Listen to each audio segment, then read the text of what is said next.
Welcome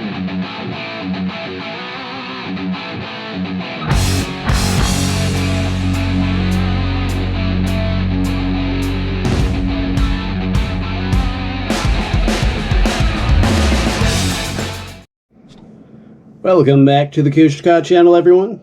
This will be installment 3 in Project LB7 Duramax spool up. So in that first episode, we removed the downpipe. The second episode, we removed the manifolds and the up pipes. So now we can finally get to the turbo. So I know those first 2 episodes were pretty long, because there is a lot involved. This one's going to be pretty short, though. The actual removal of the turbo is super simple. It's just removing all the shit that's connected to it, right? So we're going to go ahead and do that, and then we'll have pretty much everything off, and I can move on to disassembling the turbo in the next episode, and rebuilding the internals, porting the exhaust, both the exhaust that goes into the downpipe and then where the up pipes are. I just do a nice gasket match and a nice polish, and then I do the same thing to the compressor side, do a nice little port on that. Finish porting the manifolds and finish porting the up pipes as well, and then I can put it all back together.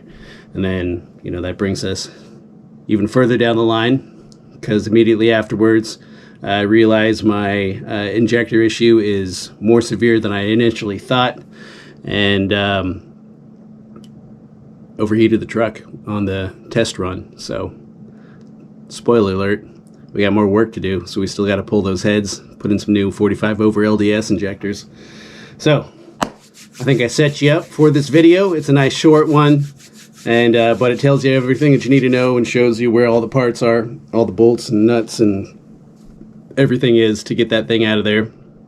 So pretty excited for this one. So here you go, man. Here you go. Of course, take off the charge pipe and the intercooler pipe on the cold side. The cold air intake, turbo horn probably has to come out. Probably doesn't, actually. I can probably take the whole thing out with it on there. It looks like it'll just pop up, but there might be some bolts under there I need to get to. I believe there are a couple mounting bolt or 3 mounting bolts for the turbo. There's the coolant line, which is why I got to drain the coolant a little bit, at least get it below this level so I don't make a mess. And there's an oil feed in return. I believe the oil feed is up here somewhere. The oil return is going to be down back down in there somewhere. Can't actually see it from here, so I'll get to that here in a minute, and I'll show you what I'm doing as I'm moving along. But I am going to drain the coolant a little bit. Doesn't look like I have to drain it a whole lot because this tube goes up and down. So I'm just going to get under here. Here's our drain plug. Try to get it. Looks like it just comes out by hand. Let's see if I can just slowly dribble this out.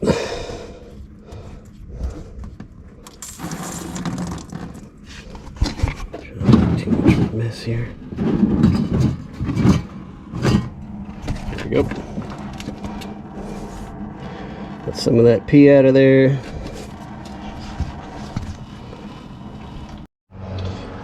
Okay, my theory about not needing to drain a whole bunch of coolant was wrong. As soon as I pulled this hose out, it squirted everywhere. So I removed this line. It connects from one valve cover to the other. I think it's the main reason why you need to remove this turbo horn, so you can get around there. So then I'll remove the coolant line. There's an oil line right here. And then the return is that bolt right down there. That's the coolant return right there. So we'll wait till that drains, and then I can get to the bolts, and I'll show you that here in a second. There's 2 on this side that are 17 mil, 1 on this side, and then the turbo will be free. All right, so this oil feed right on top is a 14. And comes out pretty easy.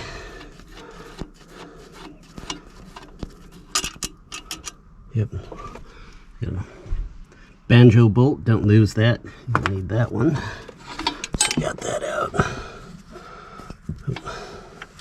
I just dropped the gasket though, but my turbo rebuild kit comes with a new one, so that's no problem. Okay, good news guys.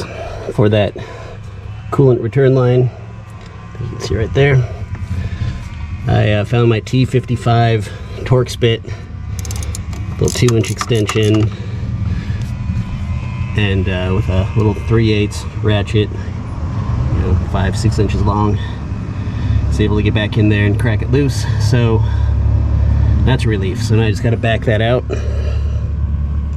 all the way, and then I can get to the mounting bolts. We got that return line removed successfully. We have, well, I just need to pull this. This is the coolant send, but it's already disconnected. I just got to pop that out. That's disconnected, and we removed the oil send. So now all we got to do is remove all of these mounting bolts to the pedestal. There's one right there, 17 millimeter, one directly down there, as you can see, and then there's one right there. And I can reach it all with my extension and a socket, so pretty happy about that.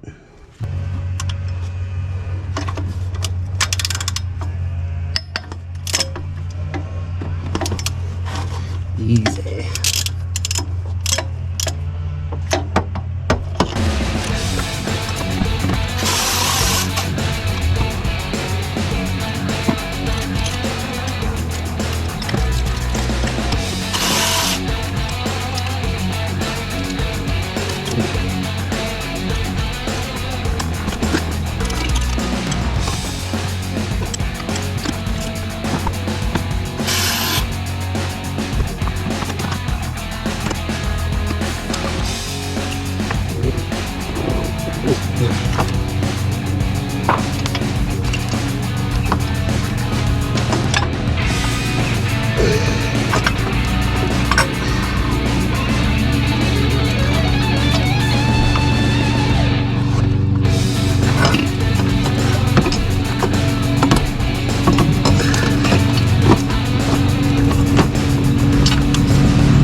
We freaking got it. There it is, that big ass turbo.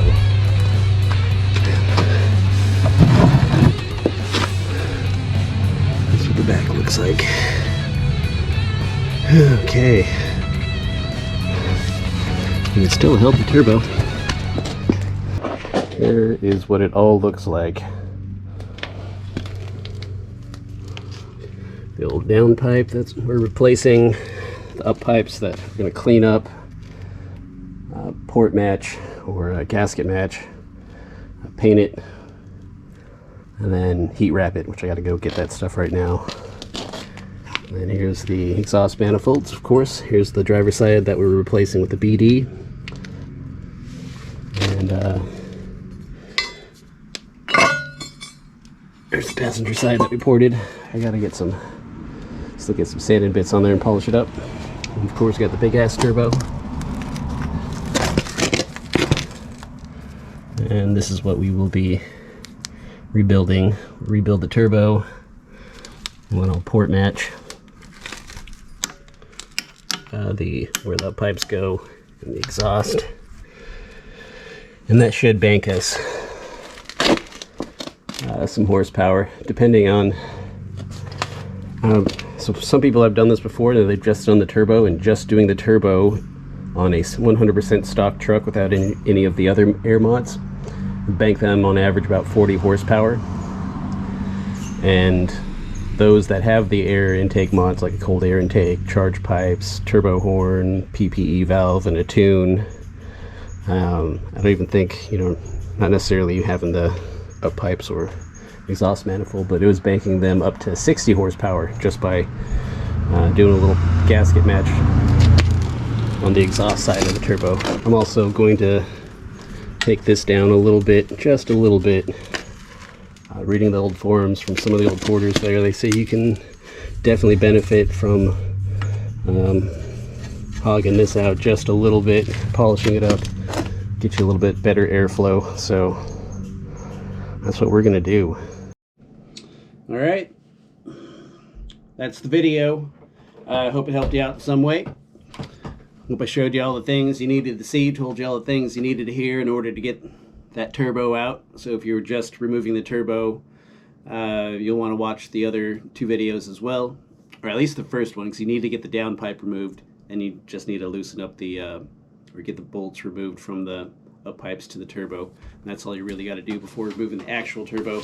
But if you're going big dog like I did, and you're doing you're either changing the manifolds, or you're porting them, or you're changing the up pipes or porting them, you're going to want to watch the second episode as well, so you know how to get those things off. And now you know how to get the turbo out. So next, I'm going to show you how to disassemble the turbo, and then show you how to rebuild the turbo.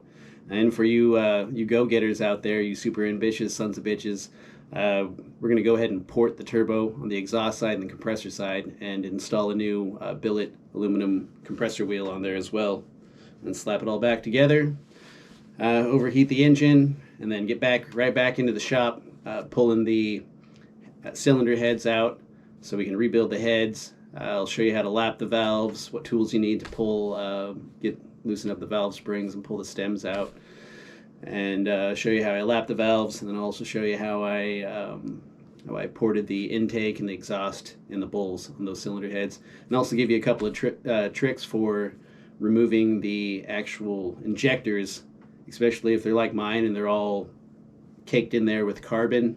Your conventional methods aren't really going to work, so you got to get a little creative. And the method that I use to remove those injectors only works if the heads are out, and it makes it super simple to remove the heads and the cups. Because if you're doing injectors, you might as well remove those cups and reseal them so that you don't screw yourself over in the end by accidentally pulling a seal out or overlooking a blown injector seal. Because, you know, after all, those things are just pressed in there, held together with what do you call it, some Loctite and a bolt. So it's good to redo that stuff every once in a while. They're under a lot of pressure and a lot of heat cycles for quite a few thousand hours before they are rebuilt. So if all that sounds good to you, then please hit subscribe, especially you LB7 guys. We don't have a lot of content on the YouTube. That's mainly why I created this channel, is so I can give back to the LB7 community, because I know there's not a lot of information out there, and it was like pulling teeth to get what information that I could get to help me out. And so this is me, you know, putting another drop in the lake, so that you have some more information out there, more reference points that you can cross-reference with, and so we all can get back on the road and get back out there doing what we love, right? So definitely hit subscribe. You're going to want to stay with us till the end of the series. I actually today just got a cool OBD2 scanner that has all the sensor scanners, even has some cool calculations for calculating your horsepower and torque. Pretty neat. The other calculations seem pretty accurate. It's calculated my boost, and it was right on par with my analog boost gauge. And everything else seemed pretty neat too, but I'll show you that one in another episode, and we will also use it in our testing. Pretty excited for all this, pretty excited to share it with you. So I'm gonna get out of here so I can go work on the very next video right now. So I'm gonna go ahead and finish this one up, and then finish editing the next video after this so I can get it out to you as soon as I can. Thanks for sticking around, guys. Hope you're having a good day.